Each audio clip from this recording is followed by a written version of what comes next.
What is that? It's a hotkey. You ever heard a real musician play a hotkey before? That looks like the dumbest instrument I've ever heard of. Dude.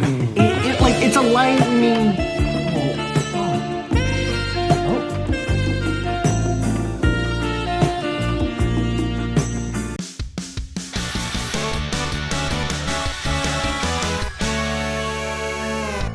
Hi everyone, welcome to GameGorgon. My name's Indigo. Sorry, do that again. Hey everyone, welcome to GameGorgon. My name's Indigo. And I'm the artist formerly known as Crit. And today we're going to be talking about the Pathfinder playtest Bard. What the Bard is, what can it do, what does it suck at? Nothing. And we're just going to go over all of that.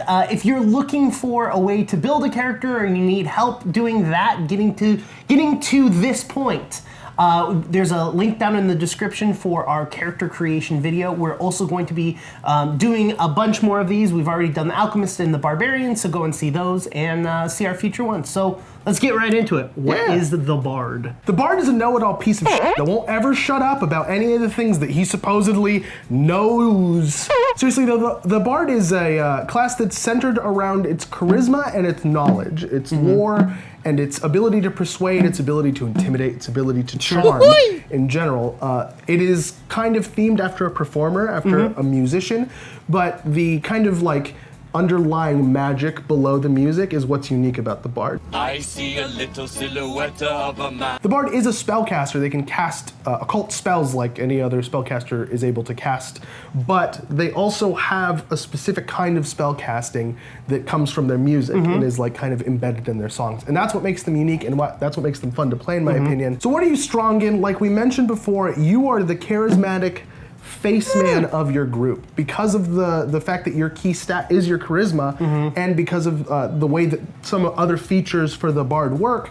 You usually end up doing the bartering and the negotiating and the diffusing of situations, and sometimes you end up doing the opposite of diffusing situations. I don't even know what that's a good word. Well, normally we talk about what the secondary stat is for a class, but because there isn't really like a real strong secondary there isn't a clear winner. Yeah, there isn't like, this is clearly going to be your second stat. It's kind of variant of what kind of character you want to play. So it's like, for me, I'm always a huge fan of intelligence as a secondary score, or even a tertiary, if there isn't a clear second. Sure. And that's just because the more abilities that you're good at, the better your character's going to be. And since the Bard already is kind of like a jack of all trades, is really skillful, this just adds to that. That makes sense. And makes them not even better, but good at other things. My choice personally would be Dex, although I do think Int is a good choice. Dex, in my opinion, because you as a Bard are not going to be wearing heavy armor, so you're going to be able to take advantage of the modifier for using Dex for your AC, and you're probably going to be using finesse weapons because chances are that you're not going to be heavily invested into strength, because strength doesn't really give you very good skills, and that's I think something that's very important for the Bard, is getting skill variety. Yeah. Hey, speaking of strength, where does your class fail? Probably in its strength. You're probably not going to invest very heavily into it. You're not going to be on the front lines. You're not going to be, you don't necessarily need to be the one making strength checks for your party. You're going to have other specific martial classes for that. You're a caster. That's not your job. And if you're going to be doing anything, it's more beneficial to give your team bonuses to their athletics or bonuses to their checks that they're going to be doing versus you trying to attempt a strength check. Exactly. So what else do we get as a Bard? There's actually 3 super interesting things about the Bard that are unique to it. So you get occult spell casting, and it's sorcerer-esque casting. Yes, like they have a set list of spells that they know, and then every level they have to, if they want to gain some, they have to remove. Exactly, and that's called your repertoire, which is the same actual word that they use for sorcerer, actually. That's all well and good. Occult spells are like the most unique things in the world, but the unique part about it is that the Bard can use their instrument as the verbal component for the spells. Yes. Which is, I think, very strong, because you don't have, like if you're deafened or gagged or something, and let's say that your instrument is like your drums, or like finger kastanas or whatever these things are called. Really, it doesn't say it has to be your instrument. Like, that's true. You are a bard. You are a master of all musical instruments. Yeah. Because if I'm correct, it doesn't say you have to have a specific instrument. I did not. On the trash can, bang it. On the street light. You could literally, your main instrument could be a lute, but if you're maybe trying to stealth a spell, you could be in a bar and you could be tapping your leg or tapping the table, and that could be your musical form of casting that spell. The like interesting situation that you brought up is tied up, and then you're like banging out a spell on the post that your hands are tied behind. Like that kind of thing is really interesting. But even if none of that works for some mechanic that we missed, the fact that if you like have the mute condition, right? Like you are muted by a spell or you are gagged by something and you can't say words, the fact that you can pull out an instrument and play notes as a spell is awesome. Yeah. Next up are compositions, which are basically spell-like effects that use spell points to cast. They don't use spell slots.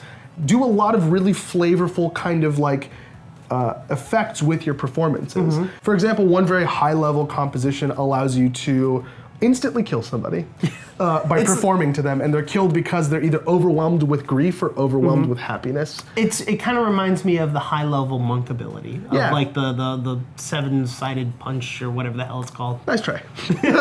Compositions feel really interesting. They feel like something that is there to differentiate the bard from other casters. The effects are unique in a sense, like they feel uniquely flavored for the bard. And they feel strong, and they feel like utilitarian and not like just there to like, oh, I'm gonna buff you and I'm gonna debuff you. Like you can actually do pretty impactful things with them. And it's something that, I mean, I've never played a Pathfinder bard, and I've only briefly played a D&D bard, but from my experience with it, I think a level 1 to 5, right? D&D bard, the compositions is what makes this.